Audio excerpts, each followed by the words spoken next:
Dasar menyakitinya apa? Apakah dipermainkannya secara berlebih? Karena latar belakang ceritanya juga sepertinya dipermainkan. Kalau memang dipermainkan, kalau dia memang terlalu kesal, mungkin saja dia membalas dengan dia bacot. Kalau misalnya ini dia sakit jiwa, barangkali bisa lebih berat lagi. Berarti pembunuh itu atau pelaku penganiayaan belum tentu sakit jiwa, Bu? Kan harus diperiksa dulu kejiwaannya kalau misalnya diperiksa polisi itu. Ya, pelaku penganiayaan itu jelas jiwanya tidak sehat. Tapi apakah sakit jiwa sampai pada taraf di mana dia mengalami halusinasi atau ya paham, kita kan belum tahu sampai seberapa jauh. Jadi kita lihat lagi apa yang menyebabkan sampai membacok. Bu, tapi ini kan masuk kategori usianya remaja ya Bu.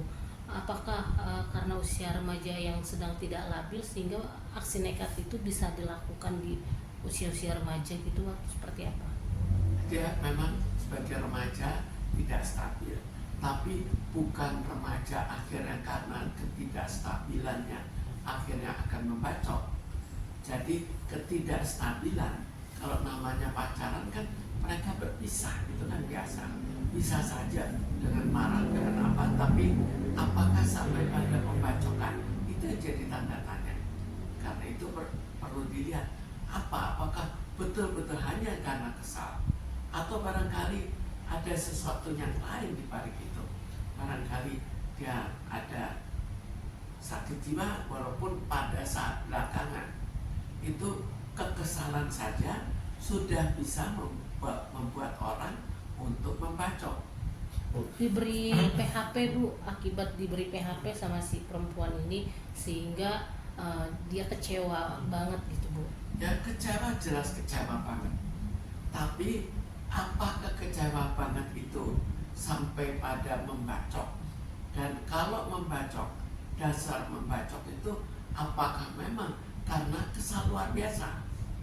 Kalau kesal luar biasa akhirnya membacok, artinya dia jiwanya tidak sehat. Jadi kenapa kok hanya begitu kok sampai membacok, itu yang jadi tanda tanya. Bu, ini bisa dibilang semakin tahun semakin ya remaja kita bisa dibilang miris Bu, tingkat kejiwaannya sangat gampang sekali, emosinya sangat gampang pancing, tidak bisa dikontrol Bu. Apalagi yang tadi seperti kita bilang, ini bisa dibilang puncak kekecewaan, puncak kekesalan dia karena dia merasa dimanfaatin kan sama cewek itu. Akhirnya dia sampai berbuat senekat itu Bu, tidak mikir panjang, bisa bilang itu anak-anak zaman sekarang. Sekarang bukan hanya remaja, coba kita di jalan, apakah tidak lebih sering terjadi keributan yang tidak perlu, suatu yang sensitif, kita ya akhirnya orang langsung, oh dia marah ke saya, padahal maksudnya misalnya mengatakan bannya bocor, tapi bisa saja oh itu sengaja untuk nantinya mau mengambil, mau merampok. Kan sekarang itu terlalu banyak. Tapi apa yang terjadi sekarang? Secara rata-rata kesehatan jiwa masyarakat turun. Jadi kalau kesehatan jiwa ya akhirnya terganggu, tambah terganggu, maka otomatis hal-hal kekerasan itu lebih mungkin terjadi. Bu, si perempuannya ini bisa akibat tindakan seperti itu bisa menimbulkan efek trauma yang mendalam juga nggak sih Bu? Oh, untuk perempuannya jelas suatu trauma. Dia kan juga ketakutan sekali sampai bisa dibacok. Berarti dia untuk ibadah kembali buka hati ke orang lain kayaknya susah lagi Bu, gitu sih ke cowok lain.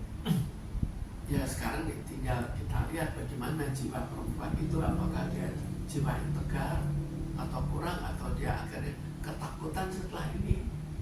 Tapi jika dia memang mempermainkan dan akhirnya terjadi seperti ini, barangkali dia akan lebih takut untuk mempermainkan.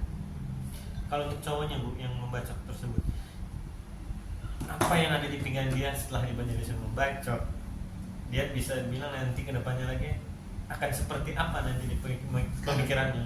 Kan kita lihat apa yang terjadi setelah ini. apakah dia akan masuk penjara? Kan akan Sudah. lain lagi. Apakah di penjara dia akan bagaimana dipengaruhi oleh kawan-kawannya? Apakah pengaruh kawan-kawan itu pengaruh yang baik atau pengaruh yang kurang baik? Atau dia menjadi lebih berani untuk membacok? Walaupun mungkin juga akhirnya lebih baik tidak membacok, tapi keberanian dia setelah berada di penjara bagaimana? Keren. Untuk orang tua dan juga kerabat, untuk yang masih remaja kan harus seperti apa sih Bu untuk menjaga anaknya? Walaupun ya bisa dibilang pergaulan anak-anak remaja yang sudah bebas lah Bu, entah mahasiswa, entah anak SMA atau SMP Bu, biar tidak terjadi seperti ini lagi gitu Bu. Sebetulnya yang terasa kurang sekali kita harus bayangkan, orang tua bekerja, orang tua kurang dekat dengan anak dibandingkan orang tua dulu. Itu saja sudah merupakan suatu masalah. Tapi akhirnya dia di sekolah bagaimana gurunya? Mestinya gurunya ikut ya mendeteksi lah. Kalau misal anaknya ada sesuatu yang kurang baik, mestinya paling tidak bagaimana anak itu bisa mendapatkan suatu konsultasi sesuai dengan level yang ada pada anak itu, sesuai dengan level problem yang ada pada anak itu. Jadi sekarang itu sudah sudah sekolah, diserahkan pada sekolah tidak kurang bertanggung jawab. Kan sekolah nggak peduli, anak berkelahi pun nggak peduli, lebih banyak ke arah itu. Jadi kita kembali bahwa guru itu jangan hanya memikirkan masalah kualitas pendidikan saja, tapi pikirkan juga masalah mentalnya. Jadi bagian terlalu parah harus diatasi juga mentalnya, walaupun tidak perlu oleh guru itu, tapi bisa saja dioperkan. Ada konsultasi, biro konsultasi yang lain